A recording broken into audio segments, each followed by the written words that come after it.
Hello, sports fans, and welcome to Let Me Speak, the show that shares sports' biggest headlines explained, uninterrupted, and maybe a little audacious. I'm Joe Braverman, and today's topics we'll be discussing are: a few games into the conference semifinals, have the NBA title favorites changed?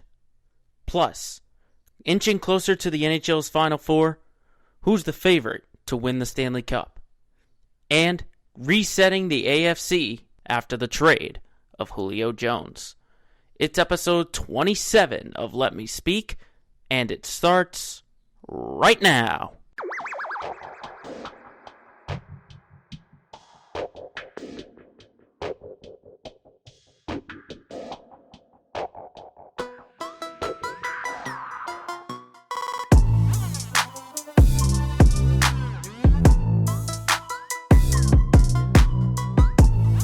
Thursday, June 10th, 2021, the 27th edition of Let Me Speak. Thank you very much for tuning in. Hope all of y'all are staying cool out there. We're just coming off a big heat wave, not only here in Massachusetts, but basically all along the East Coast. It's cooling off a little bit. Hopefully the sun will stay out. We had to put in some air conditioners, because let me tell you, it was a scorcher. It was a scorcher. Things got to cool down, but glad we're on the other side of it now. We're only in the month of June and we're already seeing 90 degrees. I mean, I would have expected this come July 4th, or once we hit July, not in June. But that's not the only thing that's heating up. It's obviously the NBA playoffs that are heating up. We're already down to the final 8 teams vying for the NBA championship. We know there are going to be 2 new teams in the NBA finals with the elimination of the Miami Heat and the defending champion Los Angeles Lakers, which is a whole different topic we could get into in a future episode. But let's talk about the teams and the series that are going on right now, mainly starting in the Eastern Conference with the top-seeded 76ers and the 5th-ranked Atlanta Hawks. They're tied right now at 1-1. Game 3 coming up tonight. And I gotta tell you, I am a little bit surprised to see Philadelphia struggle with a team like Atlanta. I mean, I make a good comparison for Atlanta being last year's Miami Heat, because it's a lot of young, inexperienced players mixed with some veterans, and they know how to shoot, which we'll get into a little bit. But let's get into the Philadelphia side of it. Really, this is just all about defending for the 76ers. I think they have to get so much better on the perimeter, because we already know what they have down low. They have Joel Embiid. They have Ben Simmons. They have Tobias Harris. We know that. What can they do on the perimeter? You know, with guys like Seth Curry, with Danny Green, with Matisse Thybulle. They have a lot of holes in that perimeter defense, which is allowing so many shooters on Atlanta to get free. And keep in mind, that three-point shooting for the Hawks has been unreal. Over the first 2 games, they've shot nearly 40% from 3, 31 of 77. Which is funny, because the big question for Philly was the health of the NBA MVP runner-up, Joel Embiid, because you know he's got that torn right meniscus. But he's still putting up monster numbers, 39 points in Game 1, 40 points in Game 2. I mean, that offense is fine, but they're going to have to do a little bit more defensively, because we know Tobias Harris is that second option on offense. We know Ben Simmons is that all-around point guard. We know they have the shooters, but their defense has to get better, because they're doing a great job taking away the middle. They're taking away the inside game. They're not letting Clint Capella go all over the place inside. But it's their perimeter defense. If they take away the shot, take away the three-point shooting, make them drive to the basket, because you've got a monster in Joel Embiid, one of the best two-way players when he's healthy. Because Embiid is great down low, not only on offense and on defense. You put him up with a guy like John Collins, make him go in the post, he's done. As Shaquille O'Neal likes to say, barbecue chicken. That's what it is, basically, for Philadelphia. Because they're shooting just fine. I mean, they're over 50% in the field goal from both games, first two games. But Atlanta's playing just as better, shooting 51% and then 46%. So both offenses are fine, but it's going to be the better defensive team who comes out of this game.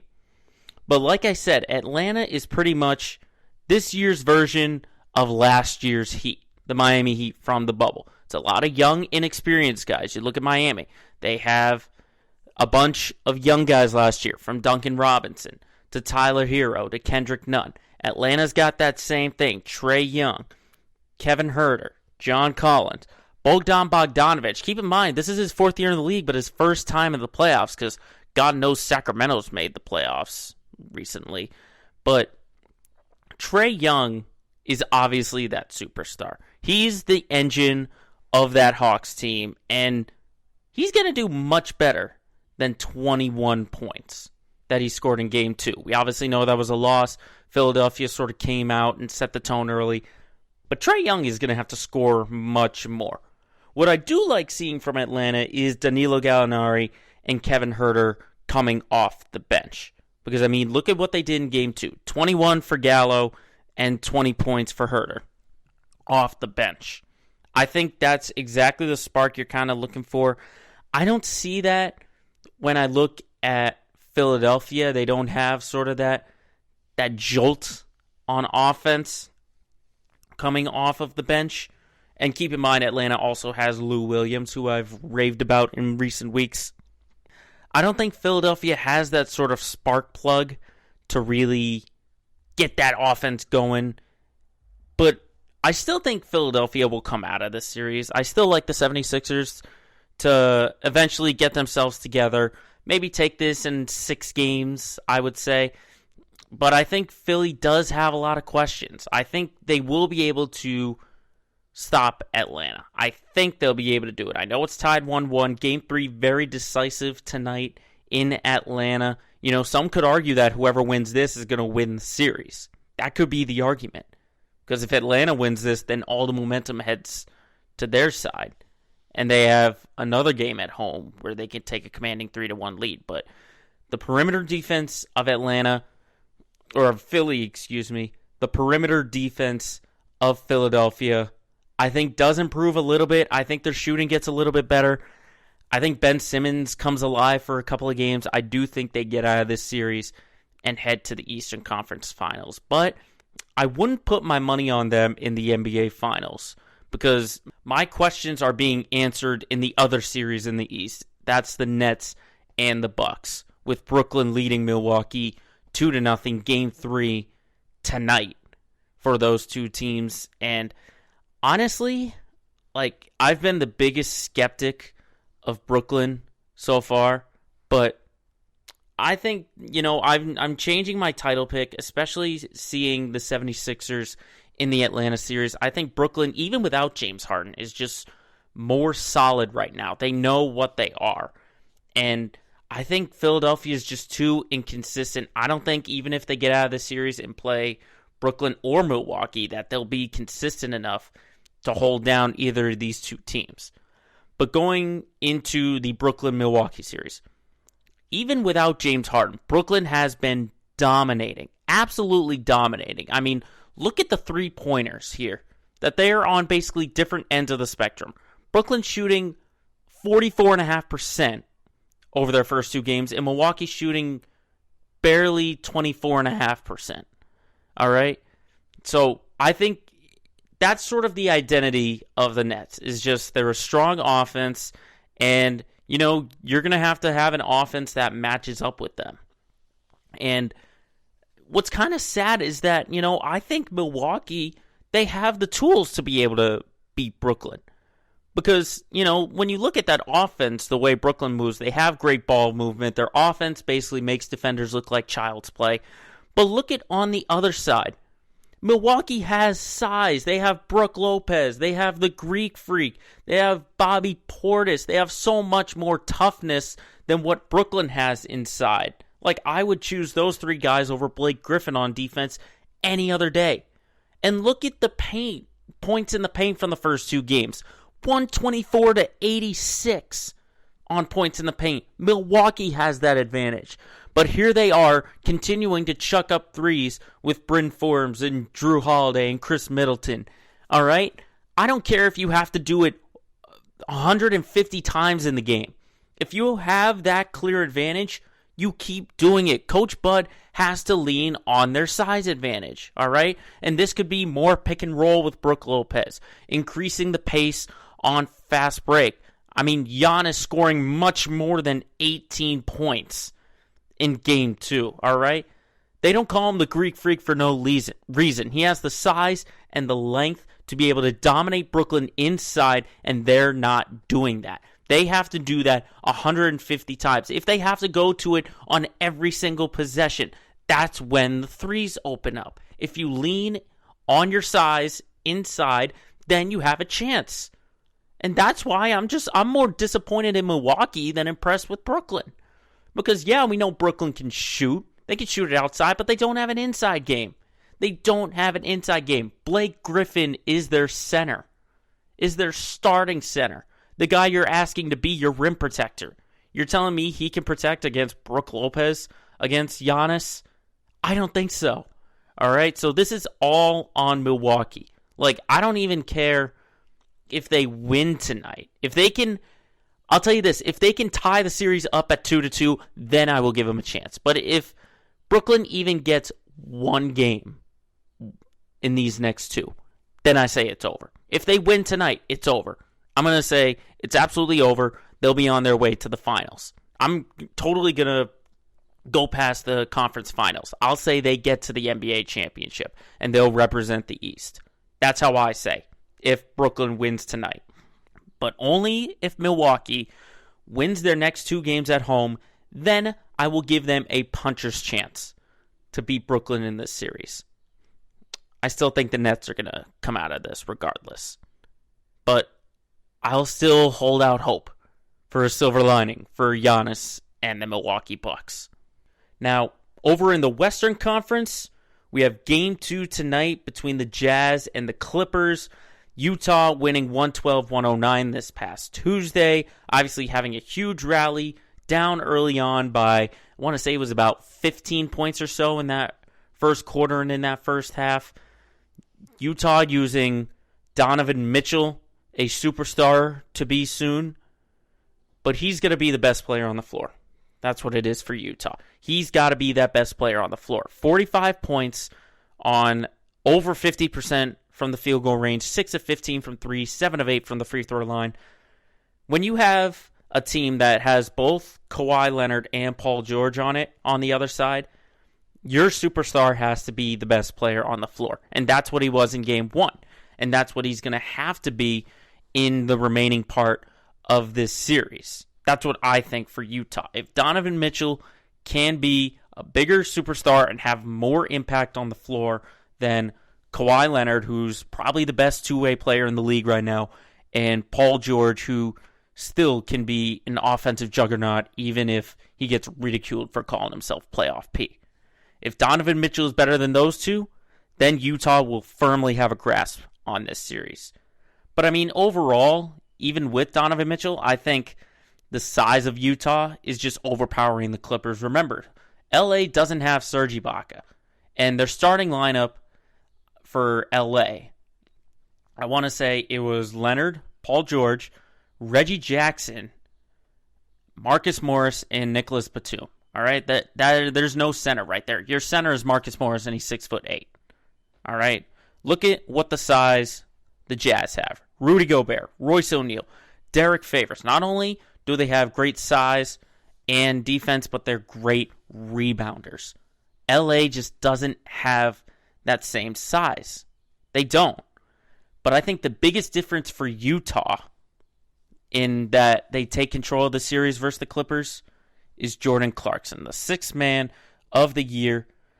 He's that offensive spark off the bench that the Clippers don't have. I mean, LA tried it with Luke Kennard. He had 18 points, 7 of 9 shooting in Game 1. He's not the same guy that Jordan Clarkson is. Clarkson is just an offensive scoring machine. And I trust him off the bench with that second unit. And keep in mind, this is also a Utah team without their starting point guard, Mike Conley. Once Mike Conley comes back in, this will solidify this team. And that's why I trust Utah to come out of this series. I think they do come out of this series against LA. I think just Kawhi and Paul George, they're too inconsistent to really trust during a best-of-7 series because you'll see it in the last couple of games, in Game 6 and Game 7 versus Dallas, where they both show up and put up like 30 and 40 points or something like that. And then they disappear and basically put up the same numbers as their other players, like 23 and 20 or something like that. Well, that's why I would lean on Utah in this series. But in the other series that had Game 2 last night, Phoenix Suns, Denver Nuggets, Suns obliterating the Nuggets up 2-0. I mean, talk about playing great on both ends of the floor. I mean, limiting the new NBA MVP in Nikola Jokic is just showing the offensive hole that Denver has with the absence of Jamal Murray, obviously, with that torn ACL. But, I mean, Phoenix, man, the big difference has been CP3. Chris Paul is playing like Chris Paul again. It's almost like going back in the time machine, going back 10 years to when he became a superstar. I mean, 21 points, 10 assists, 1 turnover in Game 1. Follow that up with 17 points and 15 assists. And also keep in mind, 0 turnovers in Game 2. Chris Paul is going to be the reason that this Phoenix team goes to the NBA Finals. That's what I think. If they go to the NBA Finals, it's going to be because Chris Paul plays like Chris Paul. And not only that, but look at DeAndre Ayton down low. Yes, he's not getting as many rebounds as the Joker, but he's hanging with them. He's being that presence down low to really take away Jokic and take away some of that game. You know, we're seeing the Joker put up triple-doubles in games he dominates. And he's not dominating in this. Why? Because he's got DeAndre Ayton defending him. That's the biggest difference right now. But I will say, I won't count out Denver just yet. Because remember what happened after Game 4, I believe, during that Portland series. Head coach Mike Malone basically called out his team for being soft. After last night, he said this team quit. So he's that kind of coach. He'll call out his team, and that'll sort of be a spark. You know, does that happen in this series? We don't know. We'll have to see what happens in Game 3 in Denver in the next couple of days. Me personally, I don't think Denver has a chance to come back in this one. I'll take Phoenix to come out of this series because I just think, you know, not only do you have Devin Booker on offense, you have Chris Paul at the helm, DeAndre Ayton down low, but how about Mikal Bridges putting up a 20-point night? I mentioned a couple weeks ago, Cameron Payne off the bench. I mean, I like Phoenix. I really do. You know, they were so underrated. People really didn't believe in them because they were so young. But like I said, Devin Booker's a spotlight guy. DeAndre Ayton, he knows his role. Chris Paul, he's the veteran. This team is so well put together. And I ultimately think they're going to get out of this series. And, you know, depending on what happens with Utah, I would kind of lean their way to head to the NBA championship just because of how well they're put together. But there's still plenty of time before that. We're only 2 games into the conference semifinals. There are plenty of things that could change from the final 8 teams in the NBA playoffs.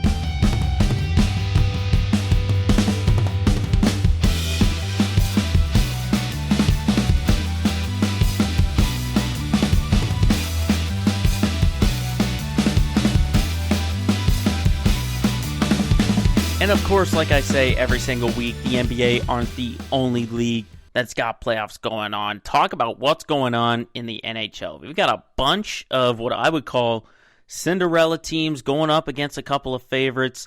Second round is coming to an end, getting close to the semifinals. Everything is going to wrap up this weekend. We'll find out the NHL's Final Four this weekend. So far, we have 3 of the 4 teams. We could even find out the 4th and final team after tonight's game. Obviously, tonight we record on a Thursday, so tonight is Game 6 between the Golden Knights and the Avalanche in Vegas. And let's get right into that series because that's the only series that's still remaining right now after last night, which we'll get into a little bit later. But I think the biggest difference right now is Vegas's Game 5 win in Denver. I really think that sealed it right there. I mean, you look at what happened in the first two games in Denver. Colorado absolutely obliterating the Golden Knights 7-1. Obviously, they didn't have Marc-Andre Fleury. And then Game 2, they win it in overtime. And then after that, something turned on with this Vegas team. And they're just playing so much better defensively. They're limiting such a high-powered offense that the Avalanche have. And there are two players for Vegas that I'm really looking at. It's got to be Jonathan Marchessault. I mean, scoring in the last 3 games, including a Game 4 hat trick. I think he has been that spark, along with Mark Stone. They're on offense, just being at the right place and the right time. This Vegas team, I mean, Colorado were one of the best teams offensively in terms of goal scoring, putting up shots, pretty much up until this series. And look at what Vegas is doing to them. You know, it's almost like they're looking pedestrian. I know a couple games went to overtime, but I mean, a 5-1 victory in that Game 4, Vegas has been playing great, and Jonathan Marchessault is helping with that scoring. But the player who's more important than him, I would say, obviously, is Marc-Andre Fleury in net. I mean, he is proving his worth. Remember, he missed Game 1, and we clearly saw the effect. 7 goals for Colorado. 7. And you take away that game, Vegas might have this thing wrapped up just because Fleury wasn't in net. But since Fleury has been in net, he's got a .914 save percentage, 2 goals allowed per game, including 1.67 in the last 3 games, which, by the way, have all been victories for the Vegas Golden Knights. But that's one end of the ice. The other end of the ice is the Avalanche. And like I said, the offense, for such a high-powered offense that they were all year, they've looked pedestrian, especially Nate MacKinnon. I mean, Nathan MacKinnon only has 1 point in these last 4 games. Take away Game 1, he's only got 1 point, no goals on 12 shots in the last 4 games. And I think that's due to Vegas doing a great job sort of limiting him offensively, taking away the lines, getting 2 bodies, or when you go on those breakaways, you get 1, and then you have 1 shadowing, really just taking away the lanes and making other guys basically beat you for the Avalanche. That's really all it is that's Vegas is doing. They're limiting MacKinnon and forcing the others to really get going. And that is the biggest difference right now, I would say, is that Marc-Andre Fleury playing great in net, and Nathan MacKinnon has just disappeared.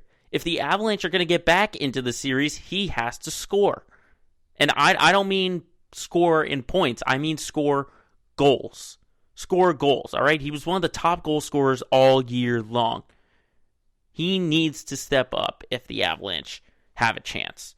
If you're asking me, I think I'll take Vegas tonight. I think by the time this episode airs and drops tomorrow, we will know that the Vegas Golden Knights will make the Final Four, and they'll play what I consider the Cinderella team of the NHL and the most shocking team to make it this far, and that's the Montreal Canadiens. I mean, the Canadiens sweeping the Winnipeg Jets? A sweep? Are you kidding me? This is after a 3-1 comeback against Toronto in the previous series. And you have to look at this Montreal team statistically. And I say this because I know I've got a friend who's a big Canadiens fan. Shout out Matt Norton. The Canadiens statistically are the weakest playoff team from the field of 16. From the field of 16 that were fielded, they had the lowest point total out of all the teams. 59 points. The fewest among all the teams that qualified for the playoffs. And here they are, part of the Final Four. Part of the Final Four.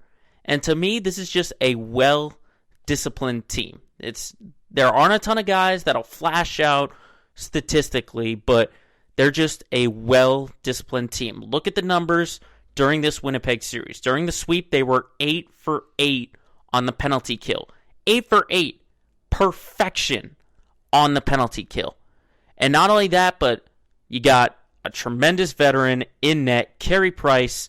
I mean, you got to remember how long this guy's been in the league. His first year was 2007, 2008, and he is showing how great he has been since then. Yeah, there have been some tough Canadiens teams in the past, but if this team has any success, it's because of Carey Price in the net.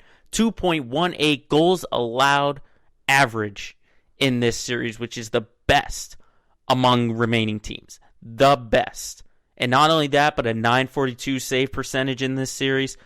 Carey Price will be the reason this Canadian team goes far. I think they'll have a much, much bigger test. Because you got to remember, Winnipeg were the number 3 team who upset the Oilers. So this is probably going to be the best offense that they have faced so far in this playoffs. I know people who are fans of Toronto will argue that you didn't have John Tavares, so that offense was limited. But this Vegas offense is going to be the best if they come out of this, even regardless of if the Avalanche come back. I think this is going to be the best offense Montreal faces. I think the run does come to an end. It's a great story. It's the NHL Cinderella for 2021, but I think the road ends in the Final Four, and I think the Canadiens are going to get beaten by either the Golden Knights or the Avalanche. But hey, I love the run. I love the Cinderella run. Statistically, the worst team in the playoffs making it to the Final Four. Props to Montreal for that. But another team who's qualified for the Final Four are the defending champs from 2020, the Tampa Bay Lightning. They beat the Carolina Hurricanes in that series in 5 games, 4-1.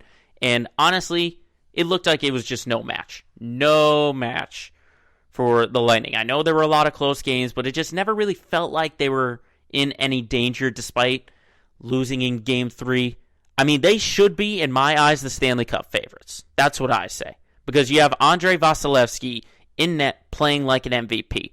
And when he's not playing like an MVP, you've got a ton of weapons. Stamkos, Point, Kucherov. They pick up the slack on offense. Look at what happened in Game 4 when it was 6-4. Vasilevsky was off that night. But who's coming through? Those guys that I just mentioned in that entire offense in general. That's why I think I'd put my money on the Lightning regardless of what happens. I would put my money on the Lightning to repeat. They've got such a great... They're just well put all around. I keep saying it week after week after week, is that they're just a well put together team. And they have a ton of guys returning from last year's team. From last year's Stanley Cup team.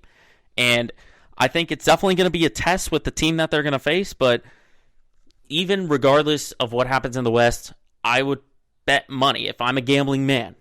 If I had to put money on someone to win the Stanley Cup, I would put it on the Tampa Bay Lightning because they have just been the most consistent team all throughout the entire playoffs.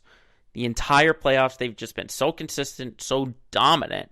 Also, keep in mind, so dominant. And I would just go with the Lightning. That's me. That's my armchair hockey fan's opinion, saying Tampa should be the favorites for the Stanley Cup. I mean, for Tampa, you have to look at what happened in this series. I mean, you cannot fall behind if you were Carolina, or anyone for that matter, and commit penalties. I mean, look at how dominant they were in the power play versus Carolina. 7 of 16, nearly a 44% success rate.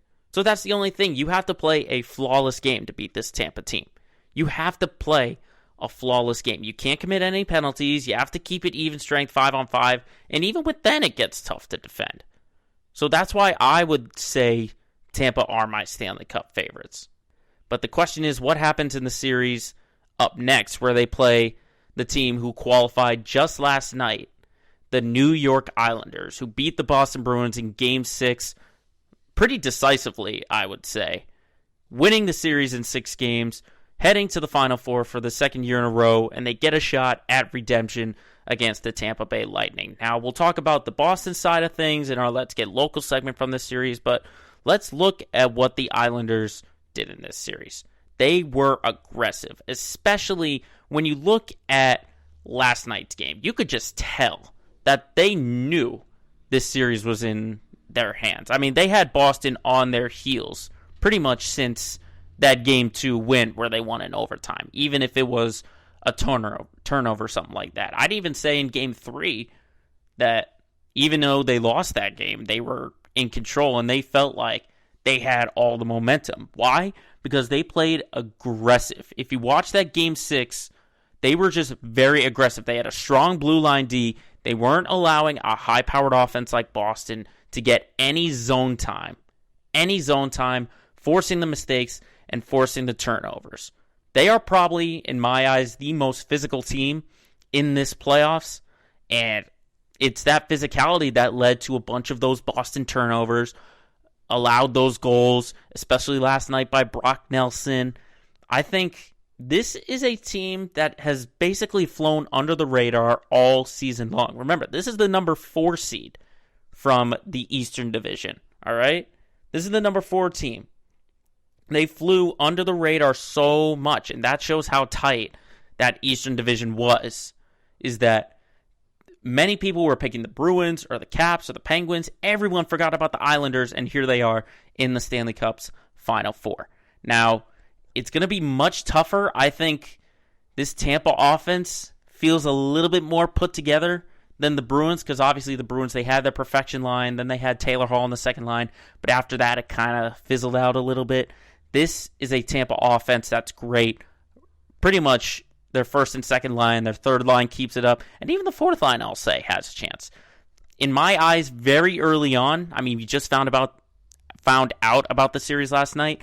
My money would be on Tampa, as I said, not only for the series but for the Stanley Cup. But I think this is going to be something where you can't overlook this Islanders team. You can't be surprised if they somehow pull off the upset and find their way into the Stanley Cup. But you got to remember, we have either the Avalanche at number 1 or the Golden Knights at number 2 from the West. From the North Division, you have the number 4 seeded Montreal Canadiens. You got the 2nd seeded Tampa Bay Lightning and the 4th seeded New York Islanders.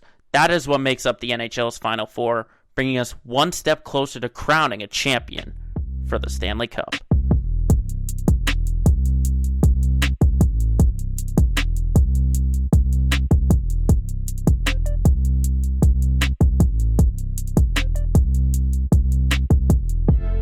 Now we dive into some off-season action, and I say off-season very lightly because the NFL, they're getting their OTAs, they're getting their mini camps going, and there are only a few little headlines. Obviously, Aaron Rodgers is something we could talk about every single week for skipping OTAs and stuff like that, but the off-season doesn't stop, especially from this past Sunday. The biggest trade of the off-season was made when Julio Jones became a Tennessee Titan.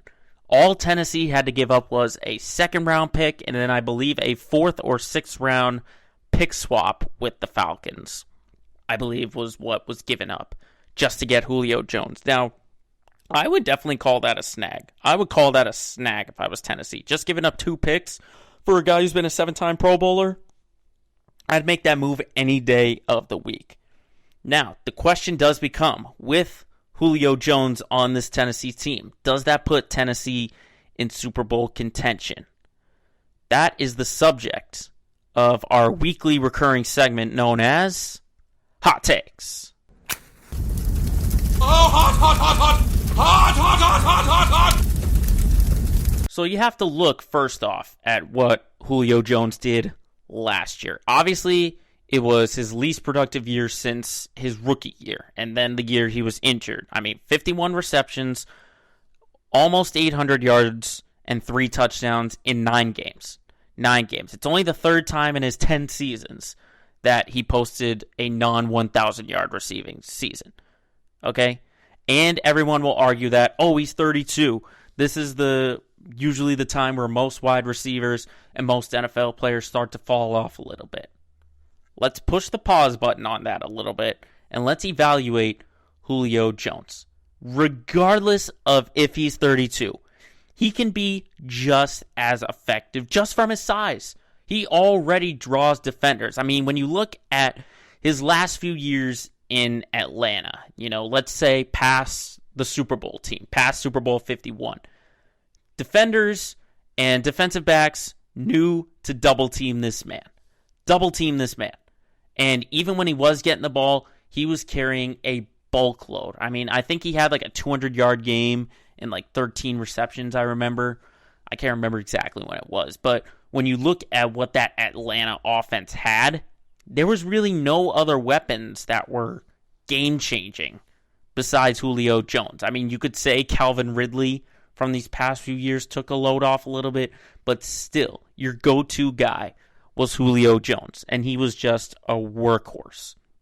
And I think he'll be that much better because he's basically it's almost like looking in a mirror, basically on the other side of the field with A.J. Brown. It's basically like a 1A and a 1B instead of a 1 and a 2 wide receiver as your wide receiver options. I think that offense for the Titans just gets that much better. You top 2 of what I would call the top 20 wide receivers, maybe even top 15 in the entire league. You top that with what I would say is the best running back in the game today in Derrick Henry. That is a powerhouse offense. Absolutely powerhouse. It makes you even forget that they lost Jonnu Smith in free agency at their tight end position. Makes you even forget about it. But the big question for this Tennessee team is that Ryan Tannehill. All right? I just want to put out the disclaimer before I get into it. Ryan Tannehill has established himself as a good quarterback. All right? Don't get me wrong. Since he's been to Tennessee, he's established himself as a good quarterback. I would put him in the top 15. Top 15 of quarterbacks in the entire league. Maybe even top 10. But can Tannehill take that next step to go to the elite level? Because when you have weapons like this, it's on you to get the best out of them. It really is. I mean, you think of a Tennessee team that loses Corey Davis, you pick up Julio Jones to replace him, you should be that much better on offense. Because that's what I think the problem was, one of the problems that Tennessee had in their wild card game last year against Baltimore, where they lost that game. Not only defensively, which we'll get into in a little bit, but Ryan Tannehill leaned too much on Derrick Henry, okay? He has to become more of a playmaker. He's got to use Julio Jones and A.J. Brown. They're deep threats. They're sideline workers. Is Ryan Tannehill going to be able to use that to his best advantage? That's going to be the question. Is he going to take that shot downfield for these deep threats? Is he going to be able to put it in the tight windows on the sidelines where we see Julio Jones making miraculous catches? That's going to be the difference.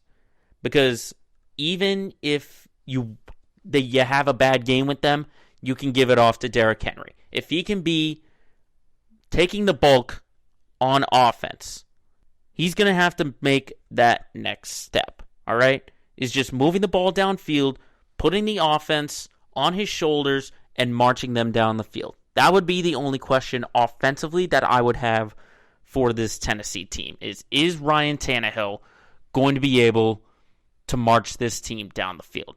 Because we know in the past he's leaned on Derrick Henry. I mean, don't get me wrong, Derrick Henry, 2,000-yard rusher, but he basically looked sub-average in that game against Baltimore.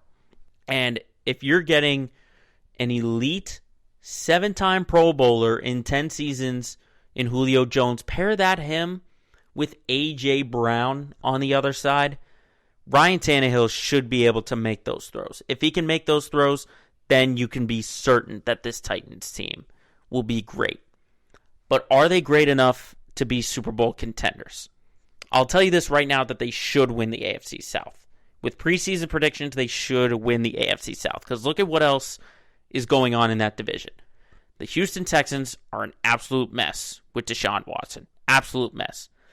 The Jacksonville Jaguars, they're not there yet. They're too young. They brought in a young guy in Trevor Lawrence, a young guy in Travis Etienne. They still got some young pieces. They're not there just yet. And the Colts, who were the other team who made the playoffs in that division, just made a huge quarterback change. Huge quarterback change. Phillip Rivers to Carson Wentz. You still have some questions about that. There are no questions surrounding this Tennessee team except defensively. Except defensively, because they still need some work. They had problems limiting Lamar Jackson in that wild card game.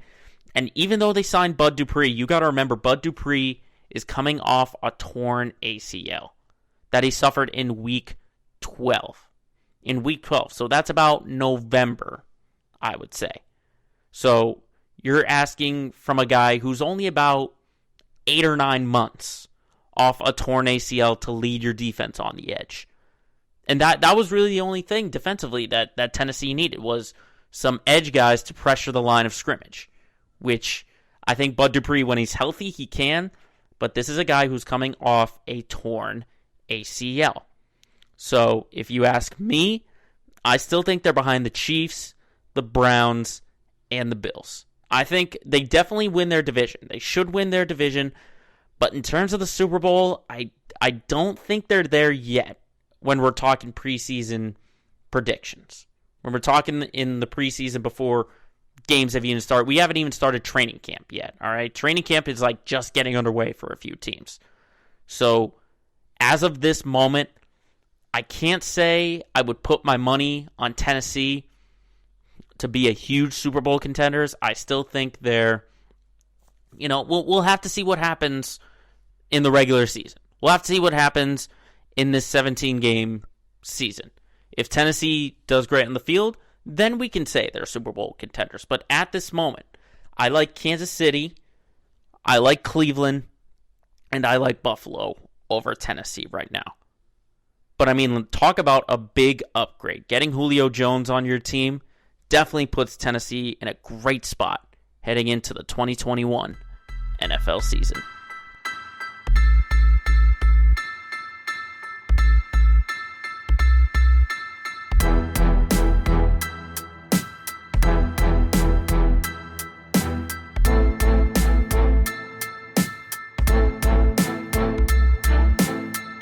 Up next, we turn to our Let's Get Local segment of the week. And boy, have there been some dark days for Boston playoff teams, especially last night with the Boston Bruins being eliminated by the New York Islanders in a decisive fashion. 6-2, they dropped that game.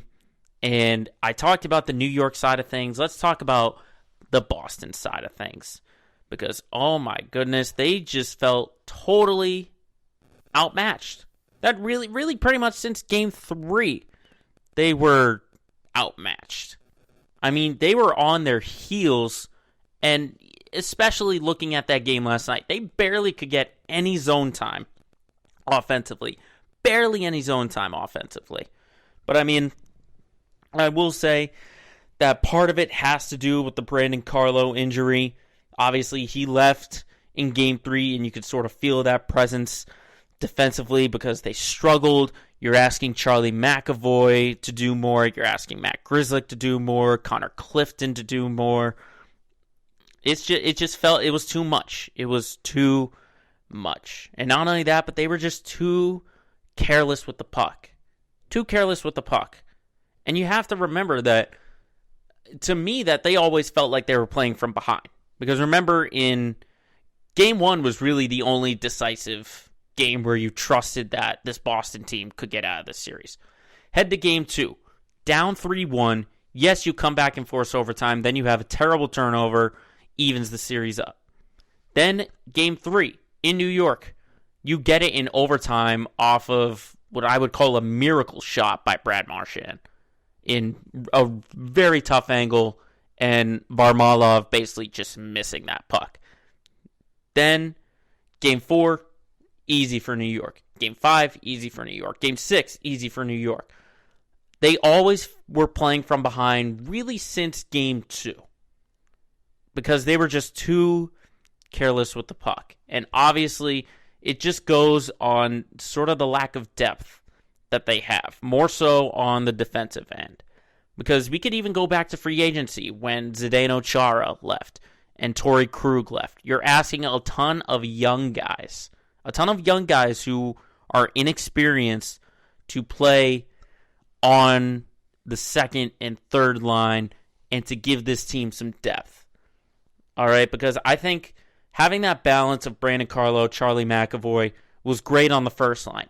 After the second line, you still have a couple of questions there. Carlo gets hurt, and then Kampfer earlier on in the playoffs gets hurt. And then even last night when Charlie McAvoy takes that big hit, which should have been a penalty, but we know the referees getting called out from head coach Bruce Cassidy, McAvoy not being on the ice for a couple of minutes. That hurt as well. So this team just has a lot of holes in terms of depth, more so on the defensive end, and that's what I think they have to focus on in this offseason. There is a name out there who's been a former player, goes by the name of Dougie Hamilton. I don't know if the Bruins would be willing to give him the kind of money he'd be looking for, but they just have to get better defensive help. But also in free agency, obviously the big name out there is Tuukka Rask. Tuukka Rask in net. And we know what's gone on the last two postseasons. I mean, you look at what happened in the bubble. He said he just wasn't feeling himself, so he left to go back home. And then in this playoffs, he was hurt. So the last two playoffs, he just hasn't looked like himself. When he's had a full, healthy postseason run, he gets his team to the Stanley Cup. Hence what happened the last time he was fully healthy 2 years ago in the Stanley Cup against the St. Louis Blues. But will they re-sign him? All signs to me would point to yes. Tuukka likes Boston. I think Boston likes Tuukka. And he just, he hasn't looked like his old self, but when you put him in the regular season, he's one of the more elite goaltenders out there in the entire league. But I gotta say, it could be a short-term deal, because you have to look at what Jeremy Swayman has done for this past season. He played great. I think this upcoming season, he should be the backup goaltender. I think Yaroslav Halak, you got to remember, he's 41. He might be on his way out, and I think Swayman finds his way into that backup keeper's role. And who knows, he could even challenge Tuukka Rask. If Tuukka doesn't have a great start to the year, they might change things up, go to Jeremy Swayman, and find himself as the goalkeeper of the future. That's really the biggest question that this Bruins team have when it comes to free agency, is getting Tuukka Rask back to his old self. But of course, the second big free agent is probably another top 10 free agent in the entire league, and that's Taylor Hall, the guy who the Bruins grabbed at the trade deadline. And obviously, he's a huge benefactor on that second line. When you need depth, you go for a guy who basically showed signs of brilliance in the early stages of his career, and he sort of found that magic after coming to Boston. Now, I think, if you ask me, I would re-sign Taylor Hall. But the question is, again, that price tag. Is it going to be too high? Is another team going to offer him too much that the Bruins won't be able to match? You also got to remember that Taylor Hall said he loves playing in Boston. As a fan, you love to hear that. It makes you think, oh, he definitely wants to come back. But the question is, what's that price tag going to be like? What is the price tag going to be like? And then lastly, obviously you have Mike Riley on defense, but you have to talk about David Krejci, okay? He's in his mid-30s. Is he going to go for a short-term deal? Because remember, he's your second-line center, basically. Your second-line center on a team that doesn't have a ton of depth offensively. I mean, it's great to play with a guy like Taylor Hall, but you got to think, does he want to be a first-line center? Does he want to be a first-line center? Because he's been playing behind Patrice Bergeron for years. I think a guy like Krejci, he should be re-signed, because he's been that veteran stable. He's been so stable for this Bruins team for years and years and years, and I would be very surprised to see him go somewhere else. But, it could be similar to a Zdeno Chara kind of thing. If he gets up there in age, Does he commit long-term to this Bruins team? Does he finish out his career in the black and gold? That's the question for David Krejci. And, the Bruins have a ton of questions regarding this offseason because it seems like year after year after year, they try to put together a team that plays great in the regular season, but then they just fail the expectations when it comes time for the postseason. Especially the last 2 years, you think they have a great team with Marchand and Bergeron and Pasternak, but then they just let you down if you're a fan. And who knows? I think the Bruins need to do a little bit of retooling. Just a little bit of retooling. I think they got a great perfection line. If they can get Tuukka Rask, if they can get Taylor Hall, let's see what Taylor Hall does in a full season for the Bruins on that second line. Because clearly he played great in half a season and in the playoffs. But what will their values be? Will the Bruins be able to get them back? That'll be the biggest question. But, we're only talking one day after the Bruins got eliminated. But then again, the Celtics, after being eliminated, literally a day after, they did a whole front office shakeup. And that gives us a good segue into what sources are saying is another big offseason story for a Boston team that might blow it up.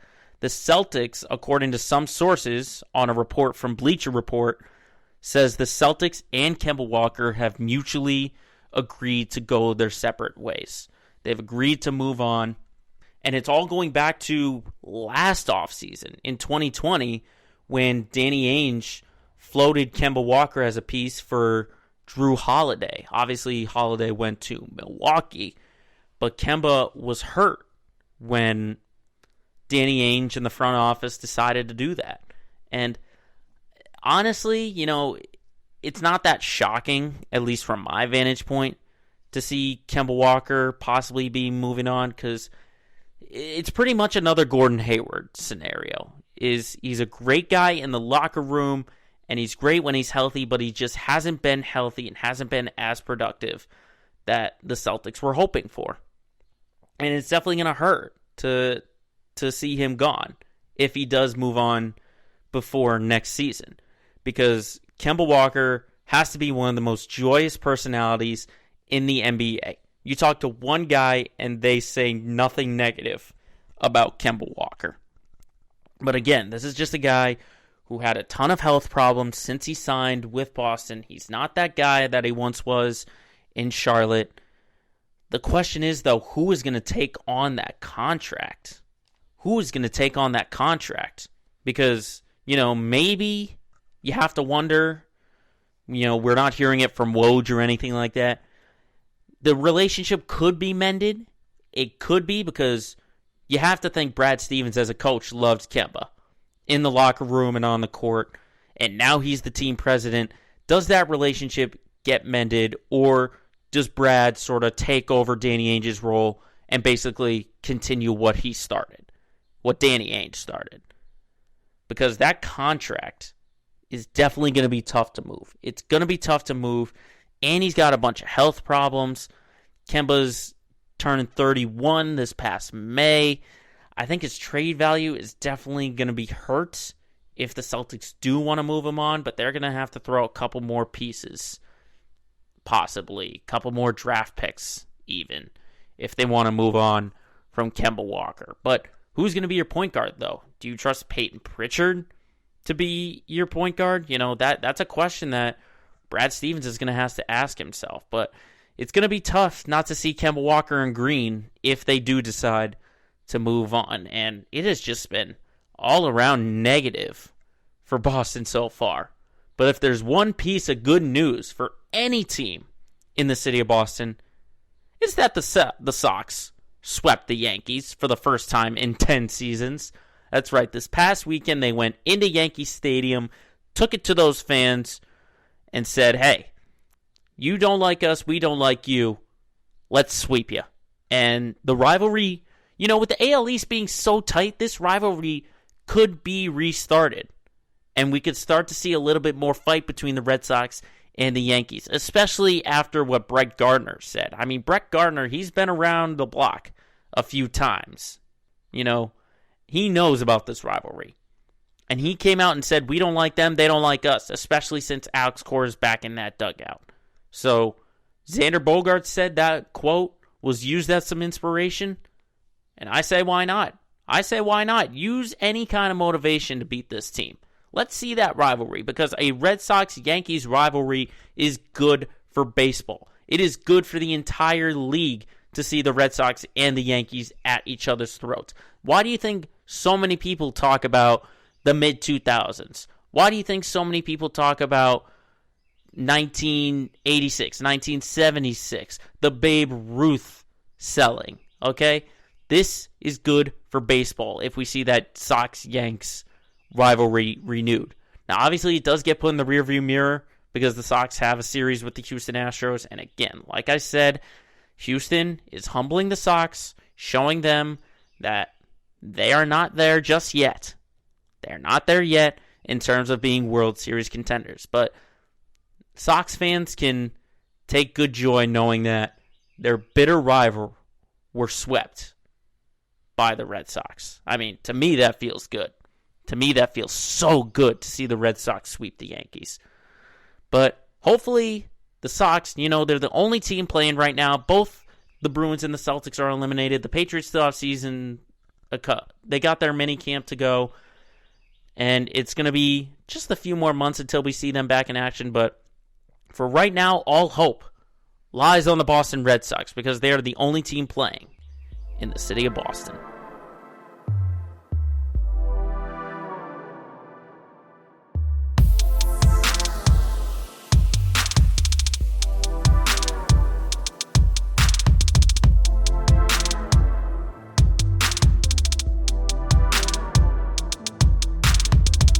Finally, as always, to end our show, we look at our LOL moment of the week. And this week's moment actually happened just a few days ago, not too long ago. And it has to do with a player who maybe thought something was right and wrong and showed how right it is in the most funny way possible. So this week's LOL moment of the week goes to Nick Castellanos, the outfielder for the Cincinnati Reds. So let me paint the picture, set the scene for you. This was last Tuesday during the bottom of the first in their series at home against the Brewers. All right. The count is very close. It's 3-2. And Castellanos takes a pitch that appears to be down low. It appears to be down low. Definitely a ball. But umpire Will Little calls it strike 3. And Castellanos can't believe it. He's like, what? Are you kidding me? And so what does he do? He takes off all his gear and runs down to first base like it's a walk. And right when he gets to first base, he makes a right turn and heads into the dugout. Now, some will call it petty by Castellanos, but I'd call it, that's a way you show up an umpire. That's a way you show them up without being ejected. Because that is basically the golden rule if you're an MLB umpire. If you show me up, you are going to get tossed. That's why when you see guys like drawing a line or pointing out where the ball was, that would be subject to an ejection right there. And you got to also keep in mind, it is very hard to get ejected in today's MLB, with instant replay and all that. There's not many things you can argue about. The only thing you can argue about are balls and strikes. And so maybe if Castellanos didn't take that route, he would have been ejected. Of course, it would have been early on, but that is perfect. You act like it's a walk, you run away from the situation, but you also show him, hey, I'm running here to first base, which is where I should be. But I'm going to take your route and head to the dugout. That is perfect by Castellanos. He's now one of my favorite players. Obviously, Castellanos thought it was a ball, and he just runs to first like it is a ball. I initially thought at first, looking at the description, because I was seeing this online on social media, I just thought, oh, he thought it was ball 4, but it turned out to be strike 3, and maybe it was just a quiet call by the umpire. But when you look at the video, you see strike 3, you see Castellanos turn his head back, and then he takes off his gear, heads down to first base. I mean, that is funny. That is very funny.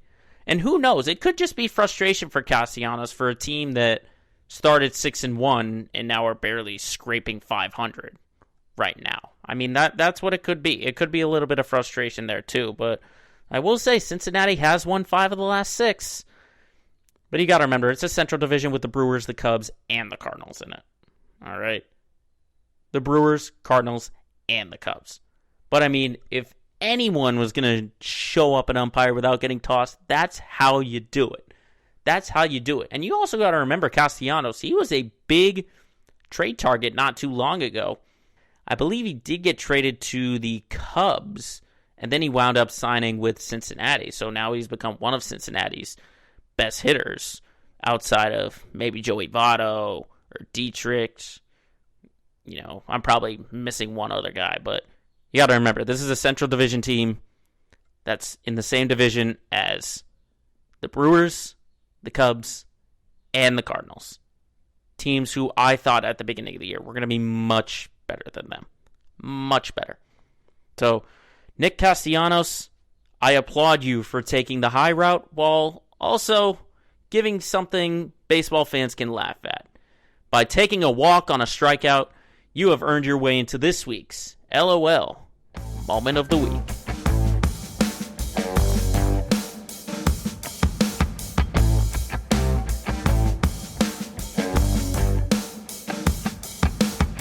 So that will do it for this edition of Let Me Speak. Thank you very much for watching and for listening. Make sure you're dropping those likes, those comments, and make sure to follow us on Twitter, Instagram, and Facebook. Just search Let Me Speak Podcast. And remember, as always, if you've got a point you got to get across, just tell the whole world, shut up and let me speak.